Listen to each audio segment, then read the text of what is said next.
अस्सलाम वालेकुम भाई वेलियां वसदे रहो ते खेडदे रहो।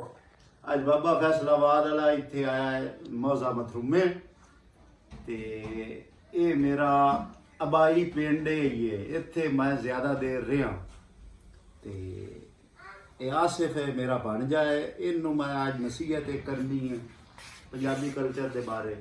ये जरा गौर नाल सुना। हाँ पुत्तर जेड़ा है पंजाबी कल्चर वो चंगा आ के हुण दियां गल्लां चंगियां ने। असल च देखो ना हुण जिवें दे हालात हैं ना जी बेहतर सी पंजाबी कल्चर है। उसले लोग एक दूसरे दा हया करदे हन, एक दूसरे दी इज्जतां दा ख्याल रखदे हन। अज जिवें दे हालात हैं हर बंदे नूं अपनी अपनी पई होई है। बंदा जेड़ा ना किसी दा कोई नहीं एहसास ही नहीं कोई कर रहा। हाँ जी पहले जेड़ी ना वो पहले वाली गल्लां बहुत अच्छियां सन। कल्चर पंजाबी जेड़ा ना वो प्रमोट होना चाहिए है। इस तरह काम करने की काफी जरूरत है ते बड़ी अच्छी खुशी हुई तुसी जेड़ा ना माशाल्लाह इस ते काम कर रहे हो। ਇਹ ਪੁੱਤਰ ਮੈਂ ਕੰਮ ਕਰ ਰਿਹਾ ਇਹਦੇ ਤੇ ਪੰਜਾਬੀ ਕਲਚਰ ਜਿਹੜਾ ਨਾ ਤਾਂ ਕਿਸੇ ਹੁਣ ਬੱਚੇ ਨੂੰ ਇਹ ਪਤਾ ਵੀ ਮੈਲੀ ਜਾਂ ਮਜਲੀ ਜਾਂ जी जी बिल्कुल ਤਰੇੜ ਇਹ ਕੀ ਸ਼ਾ ਹੈ। कोई पता नहीं बिल्कुल ਕੋਈ ਉਹ ਇਹਨਾਂ ਨੂੰ ਦੱਸਣਾ ਚਾਹੀਦਾ ਹੈ ਪਿਆਰ ਮੁਹੱਬਤ ਨਾਲ ਰਵੇਂ।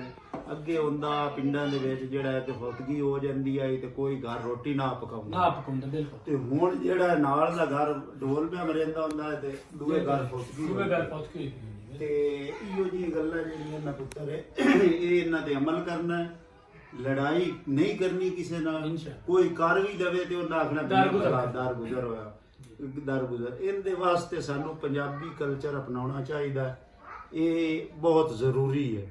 ਅੱਗੇ ਸਵੇਰ ਸਵੇਰ ਤੜਕੇ ਜਾਂਦੇ ਆਸੇ ਨਾ ਦੁੱਧ ਚੋਣ ਵਾਸਤੇ ਉੱਥੇ ਬਾਬੇ ਆ ਜਾਂਦੇ ਹਨ, ਹੁੱਕਾ ਸ਼ੁੱਕਾ ਪੀਂਦੇ ਹਨ, ਉਹ ਗੱਪਾਂ ਸ਼ੱਪਾਂ ਲਾਉਂਦੇ ਹਨ। ਹੁਣ ਉਹ ਜਿਹੜੀ ਚੀਜ਼ਾਂ ਜਿਹੜੀਆਂ ਨਾ ਇਸ ਤਰ੍ਹਾਂ ਖਤਮ ਹੋ ਉਹ ਰਹੀਆਂ ਤਾਂ ਖਤਮ ਹੋ ਗਈਆਂ ਬਿਲਕੁਲ। ਹੁਣ ਤਾਂ ਕਿਸੇ ਨੂੰ ਹਿਆ ਹੀ ਕੋਈ ਨਹੀਂ ਨਾ ਕਿਸੇ ਦਾ। ਟਾਈਮ ਹੀ ਨਹੀਂ, ਸਾਰੇ ਮੋਬਾਈਲ ਵਿੱਚ ਮਗਨ ਹਨ। ਹਾਂ ਕੋਈ ਟਾਈਮ ਹੀ ਨਹੀਂ ਕਿਸੇ ਵਾਸਤੇ। ਮਾਂ ਪਿਓ ਵਾਲਿदैन ਵਾਸਤੇ ਕਿਸੇ ਕੋਲ ਟਾਈਮ ਨਹੀਂ। ਟਾਈਮ ਨਹੀਂ ਤੇ ਉਸ ਵੇਲੇ ਤੇ ਉਹ ਕਲਚਰ ਸਹੀ ਆ। ਉਹ ਕਲਚਰ ਬਹੁਤ ਪਿਆਰ ਮੁਹੱਬਤ ਆ। ਹੁਣ ਤਾਂ ਖੂਨ ਸਫੇਦ ਹੋ ਬਿਲਕੁਲ ਗਏ ਬਿਲਕੁਲ ਤੇ ਇਹਦੇ ਵਾਸਤੇ ਜਿਹੜਾ ਹੈ ਮੈਂ ਅਪੀਲ ਕਰਨਾ ਕਿ ਜਿਹੜਾ ਹੈ ਇਹਨੂੰ ਪ੍ਰਮੋਟ ਕਰੋ।